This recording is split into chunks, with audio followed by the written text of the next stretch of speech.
My name is Jean-Marc Boulgaris. I'm a former Swiss ambassador. I had worked for the Ministry of Foreign Affairs for 37 years, starting my career in Cairo and finishing it in Geneva as the first permanent representative of Switzerland to the United Nations in Geneva.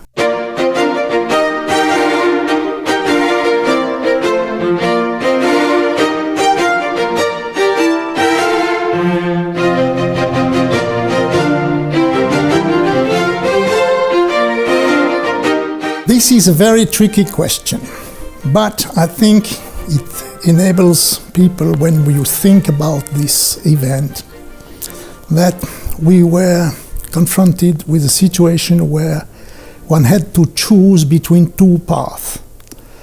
The first path would have been the old fashion of solving conflicts in antiquity vae victis, or one could have followed the path which Churchill recommended in his World War II memoirs, which is in victory, magnanimity.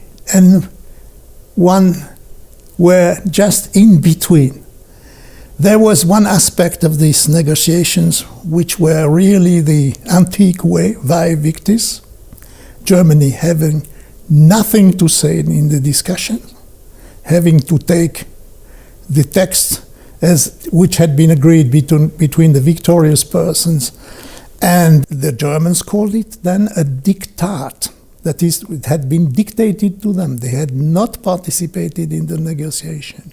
But the negotiation took place between the victorious powers because they did not agree amongst themselves about the treatment which one should give to Germany.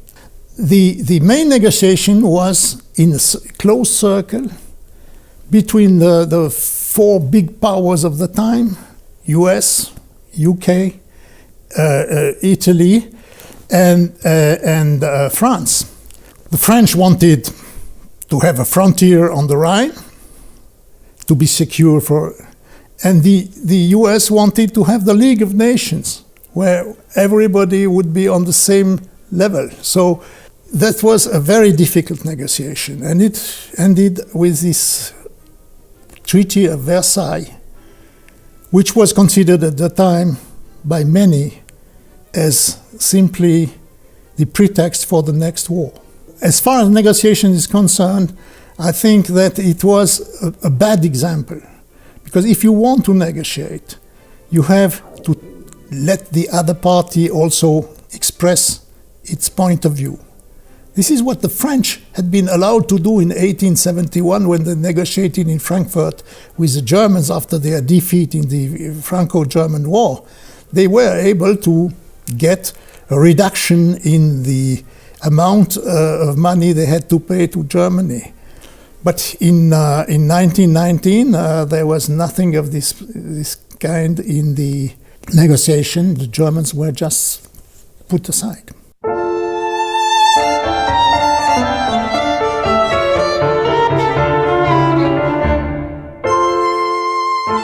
In some way, yes, in the sense that there is, as before, a special role for the big guys.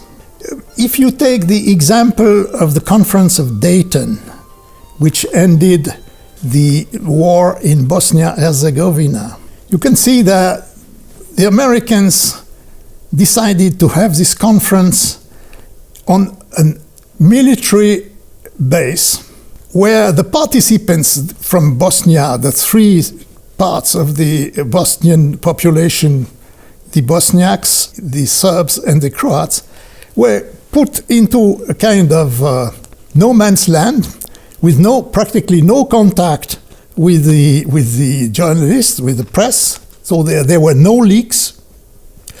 And this enabled the conference to come to a conclusion, because if there had been leaks, etc., then it would have been difficult to come to a compromise.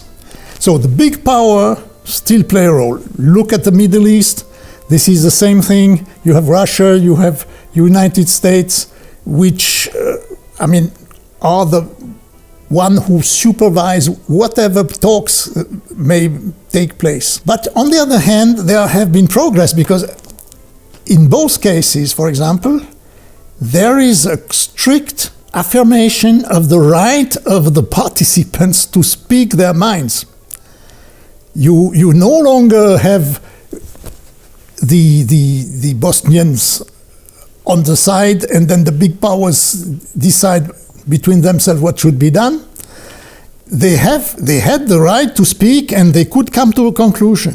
In the Middle East, same thing. I mean, you are quite sure that there will be no agreement when Israelis and Palestinians cannot discuss the solution. There is an improvement, but it is not yet what it should be, that is to say, a negotiation between those directly concerned.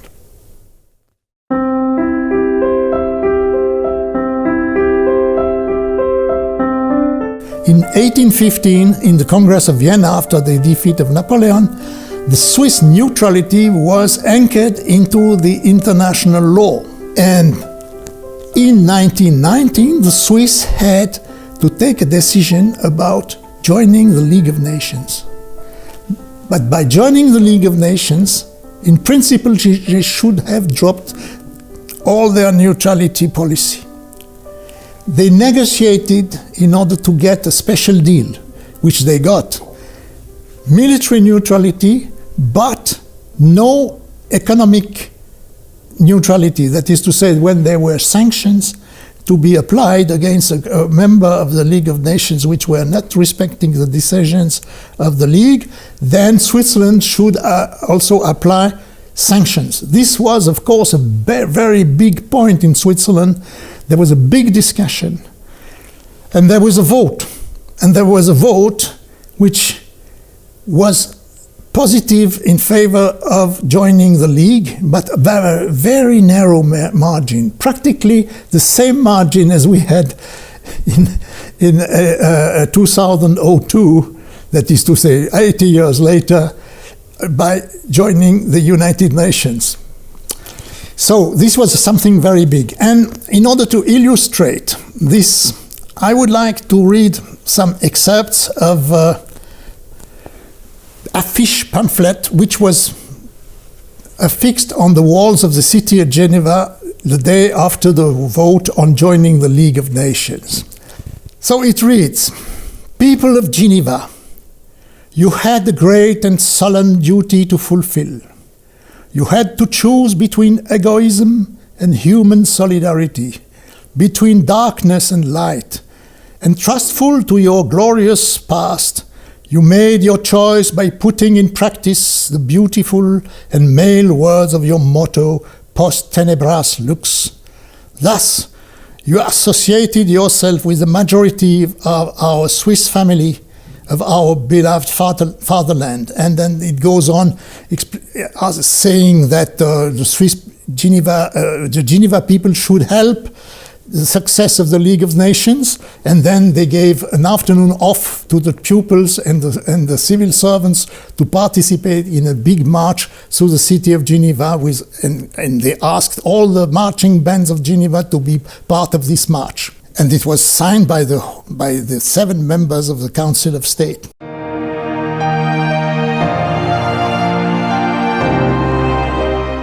GCSP is just doing what was asked for by the Geneva government in 1919, that is to say, to contribute to the success of the international community. And it plays a very important role in that respect.